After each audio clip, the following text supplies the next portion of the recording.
A year into my marriage, life seemed steady until a sudden storm disrupted my calm. My husband unexpectedly announced that I would need to take care of my father-in-law, who had suffered a serious accident and was now incapacitated. This was my first experience with such a situation, and I found myself overwhelmed. To my astonishment, my husband and mother-in-law decided to take a vacation in Hawaii, leaving me behind to tend to his father. They had no idea that this decision would lead to unforeseen tragedy. My name is Marigold, and I'm 32 years old. I've always had a passion for cooking, which led me to work for a major restaurant chain after graduating college. For the past 8 years, I've been in the planning department, where I developed new menu items. It was during this time that I met Merrick, the man who would become my husband. 2 years ago, after a long day, I visited my favorite Japanese pub, a place I frequented for some relaxation. That evening, I took a seat at the counter, and Merrick happened to be sitting next to me. Thanks to the friendly pub owner, we struck up a conversation and quickly discovered we were the same age. We clicked instantly, exchanged contact information, and before long, Merrick began inviting me out for dinner. As we spent more time together, I was drawn to his cheerful, easygoing nature, and it wasn't long before we started dating. After a year, we fell in love and tied the knot just 6 months ago. Now, we live in a cozy apartment conveniently located between our workplaces. With both of us working, I sometimes let house chores slide, but Merrick always reassures me with a smile, saying, "You don't have to be perfect at everything. I'm just happy being with you." His sweet and understanding nature makes me feel fortunate to be his wife. Our life together is filled with love and laughter, and even 6 months into our marriage, we still share heartwarming moments. I truly believed our happiness would last for years to come. Then one day, everything changed. I came home from work expecting the usual cheerful greeting from Merrick, but was instead met with an unsettling silence. Merrick sat in the living room, his gaze fixed on his phone, worry etched across his face. My heart sank as I approached him, sensing something was wrong. "Merrick, are you okay?" I asked, anxiety creeping into my voice. He barely looked up, his voice heavy with dread. "It's my mom," she called. "Your dad had an accident." The news hit me like a punch to the gut. I could hardly process what he was saying, but I knew we needed to act quickly. I grabbed Merrick's hand, urging him, "We need to go see him right now." But he shook his head. "We can't go yet." "Why not? Is he not doing well?" I asked, fear creeping into my voice. "He's not, but Mom's with him. She'll stay by his side until he gets better." His quiet response only deepened my anxiety. I released his hand and sank into the couch, feeling utterly helpless. My father-in-law had just turned 67 and despite his age, had always been in great health, spending his weekends hiking and golfing. The thought of him lying in a hospital bed felt surreal. I could see that Merrick was struggling too. Not only was his father seriously injured, but he was also the president of the company Merrick worked for. The weight of it all clearly overwhelmed him. A week later, we finally visited my father-in-law in the hospital. He lay in bed, a weak smile barely visible on his face as we entered the room. "Are you okay?" I asked, trying to mask my concern. He scratched his head and offered me an apologetic look. "Marigold, I'm sorry for worrying you." "Don't be sorry. I'm just relieved that you're safe," I reassured him. He nodded slowly. "I'm all right, just need some time to recover." His faint smile brought me a measure of relief, but the reality was grim. The accident had left him with a spinal cord injury, and though he could speak, he was paralyzed. The doctors informed us it would take at least 2 months of rehabilitation to assess his condition, and even after being released from the hospital, he would require ongoing care. During this time, Merrick stepped into his father's role as president of the company, at least temporarily. Watching my husband take on such a significant position was strange, yet he handled it well. Still, the stress weighed heavily on him. As we sat in the hospital room, my mother-in-law suddenly pulled me aside, tone sharp and condescending. "Marigold," she began, "don't get any ideas just because Merrick's the president now. That doesn't mean you can start enjoying yourself at his expense." Her accusation stung. "I have my own job and I'm doing just fine," I replied firmly. She gave me a smug look. "Sure, but you knew who Merrick was before you married him, didn't you? You're quite the opportunist." Her insinuation was clear, and this wasn't the first time she had made such remarks. She seemed to believe I had married Merrick for his family's wealth and status, but the truth was, I had no idea about his background when we first met. Still, my mother-in-law's hostility had lingered from the beginning, and I had tried to ignore it. But this time, I couldn't hold back. I couldn't hold back any longer. I didn't marry him for his money, I snapped. Merrick's vibrant personality had always drawn me in, but now I felt a wave of betrayal wash over me. His mother's sharp words hit me hard. What are you talking about? You speak to me as if you really know who I am. I shot back, but her gaze remained icy. Exactly, and no matter what you say or do, I will never approve of you, she replied with a smirk. My father-in-law, sensing the rising tension, asked, Is everything all right? It's nothing, she said quickly, glaring at me before turning away. It was painfully clear that my mother-in-law adored Merrick. She probably thought I was just some woman who had married her son for his money, especially since we had tied the knot after dating for only a year. From the very first moment I met her at our wedding, she had been ruthless toward me. I never imagined her sarcasm and hostility would continue, but what troubled me even more was Merrick's apparent worship of her. A few days later, he dropped another bombshell. Marigold, you know Dad will be released from the hospital in about 2 months, right? Yeah, why? I asked, sensing something was coming. Well, when that happens, we're moving in with my parents, he said nonchalantly. What? Where did this come from? I gasped, taken aback. Mom suggested it. She said it would be the perfect time for us to move in together. She can't take care of Dad by herself, he explained, as if it were the most logical thing in the world. But we can't just do this so suddenly, I protested. What are you talking about? We're all in this together. Mom's really grateful, he said, brushing off my concerns. I felt utterly confused. It was clear that Merrick and his mother had already made their decision, and my opinion didn't seem to matter. Every time I tried to bring up the subject afterward, Merrick ignored me, and his devotion to his mother only seemed to strengthen. Meanwhile, his attitude toward me grew increasingly critical. How's the packing going? He demanded one day. I won't be able to take time off for the move, so you'll have to handle it all. You're also in charge of the housework and taking care of Dad. Don't let Mom down.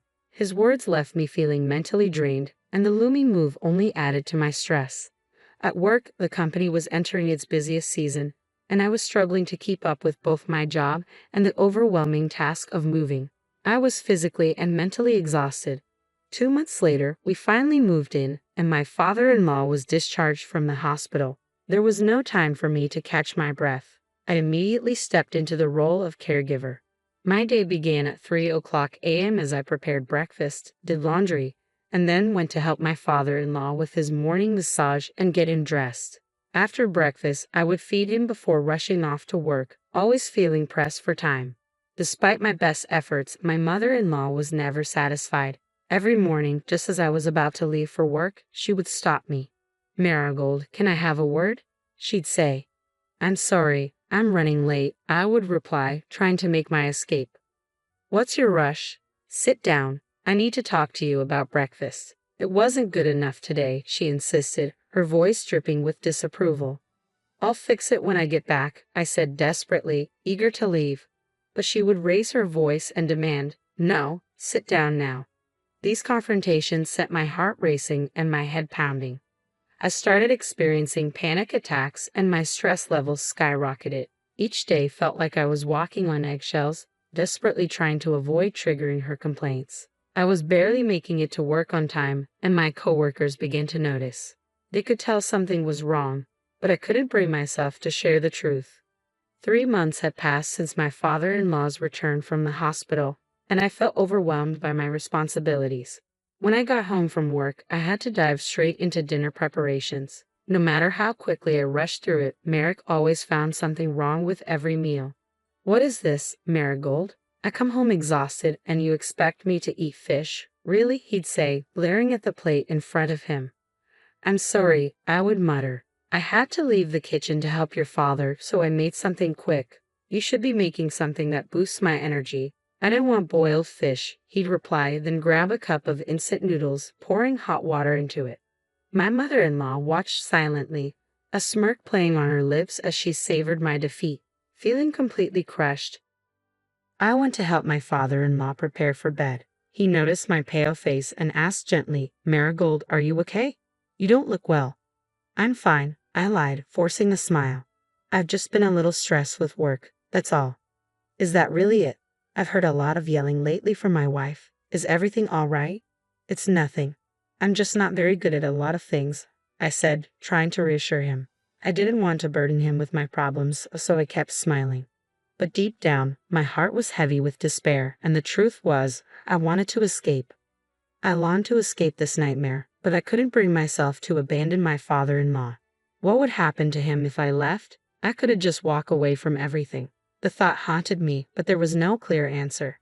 As the end of the year approached, I finally had some time off work, but even on my days off, there was no respite.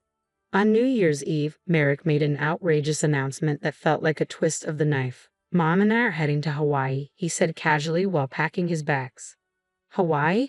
Now, I asked, shocked. Yeah, we've been planning this for a while, he replied as if it were no big deal. Wait a second, think about your father. How could you possibly leave him like this? I protested, but my concerns fell on deaf ears. Merrick just smiled smugly. He's fine with you being here. You're off work, so you might as well do something productive. Both he and my mother-in-law wore triumphant expressions, proud of their plans as they showcased their large carry-on bags. They seemed to find my confusion amusing, struggling not to laugh. Just before stepping out the door, Merrick added, "You'll take care of Dad while we're off to Hawaii. We'll be relaxing, so you handle everything here." With a chuckle, they both left and shut the door behind them. In that moment, something inside me snapped. Why was I left to manage everything alone? Enough is enough. I'm not going to put up with this any longer. I resolved that once they returned from Hawaii, I would file for divorce. I was done being treated like a servant. Until they came back, I decided to dedicate myself entirely to caring for my father-in-law. I stopped doing any extra housework and made a clear plan. I would let everything slide and focus solely on his care. The next morning, I prepared breakfast for him as usual. When I walked into his room with a towel to help him clean up and change, he greeted me with a smile. "Marigold, best wishes for the new year." "Happy New Year to you too, Dad," I replied, though my cheerfulness felt forced. I was still reeling from the events of the previous night. "Where did Merrick and Mom go? They seem to be in a hurry," he asked, looking puzzled. "They went to Hawaii," I said, trying to keep my tone light. I watched his expression shift as he let out a deep sigh. "Hawaii? Really?" He looked skeptical, shaking his head. "What's going on?" Suddenly, his mood changed and he gave me a curious smile. "Marigold, I've been waiting for the right moment to talk to you. I owe you an apology," he began, his voice calm yet serious. "Wait, what do you mean?" I asked, confused about where this was headed. He continued, "I've been able to get out of bed on my own for a few days now, but I kept it to myself. I wanted to see how things played out." Confused, I urged him to explain further. Slowly, he revealed everything. He had noticed how I was being mistreated, how Merrick and my mother-in-law had ignored his needs while piling all the responsibility onto me. "I asked them to help with small errands, but they refused," he explained. "They didn't care at all." It wasn't just that. My father-in-law also shared that he had received complaints from the company's executive director. Apparently, Merrick had been slacking off as acting president, and this trip to Hawaii was the final straw. My father-in-law suspected that Merrick had used company funds to pay for it, so he had asked a representative to monitor Merrick's actions. Sure enough, Merrick's mismanagement and laziness were exposed, injuring everyone at the company. "As soon as I get back, I'll be returning as president," my father-in-law told me. "And as for Merrick, I'm going to fire him. He's not fit for this role." Then he revealed another surprise. While Merrick and my mother-in-law were away, we were going to change the locks on the house. "They won't be coming back here," he said firmly. I was stunned but felt a wave of relief wash over me. Things were finally falling into place. A week passed, and then one afternoon, the doorbell rang. The front door rattled as Merrick and my mother-in-law, fresh from Hawaii, tried to get inside. The intercom buzzed incessantly. I picked it up and calmly greeted them. "How was your trip?" I asked, feigning cheerfulness. "What?" "Marigold, open the door," Merrick demanded, sounding frantic. "We can't get in." "I can't do that," I replied coolly. "Your father told me not to." "What are you talking about? Just open the door already," he pleaded. "Oh, and by the way," I continued, "I heard your trip was paid for with company funds. Care to explain that?" His voice faltered. How? How did you know about that?" I watched their shocked faces on the monitor, struggling to hold back my laughter. Just then, my father-in-law joined the conversation, his voice firm and authoritative. "So, You really did embezzle money from the company, didn't you? Merrick was taken aback. Dad, you? How are you standing? I've been able to stand for days now, thanks to Marigold helping me with my rehab, he replied. And I know all about your behavior at work, thanks to the managing director. You've been lazy and irresponsible. Dad, no, that's not true. Merrick stammered, panic rising in his voice. Enough. My father-in-law cut him off. You're fired. You're no longer welcome at the company. Pack up your things and leave the office immediately. Merrick was now in tears, pleading through the monitor. Marigold, please, you won't leave me, will you? I couldn't hold back any longer. What are you talking about? Do you have any idea what you've put me through? You and your mother have taken advantage of me from the start, forcing me to care for your father while treating me like a servant. Do you even realize how much I've suffered? Calm down, Marigold. I'm sorry. I'm really sorry, he cried. Your apology means nothing, I replied coldly. When you left for Hawaii, I realized there was no point in continuing this marriage. I don't want anything more to do with you. I'm done. Merrick stood there, dazed, as my mother-in-law rushed to support him. It was a pitiful sight, mother and son united in defeat. My father-in-law, holding the divorce papers I had picked up earlier, stepped forward and handed them to Merrick. Sign these now, he ordered. Merrick and my mother-in-law signed the papers without protest, knowing they had no other choice. I kicked them out of the house and locked the door behind them, ignoring their pleas as they pounded on the door and begged to be let back in. Since that day, I haven't seen either of them. Rumor has it they're both unemployed and living in a comic book cafe, picking up odd jobs just to get by. It's a far cry from the comfortable life they used to lead, but I believe it's the punishment they deserve. After the divorce, my father-in-law graciously told me, I'll hire a housekeeper from now on. You're free to live your own life. I took his advice and moved into a place closer to my job. Now, I'm living a peaceful, fulfilling life, and I'll always be grateful to my father-in-law for helping me escape that nightmare. I'm determined to repay his kindness in any way I can.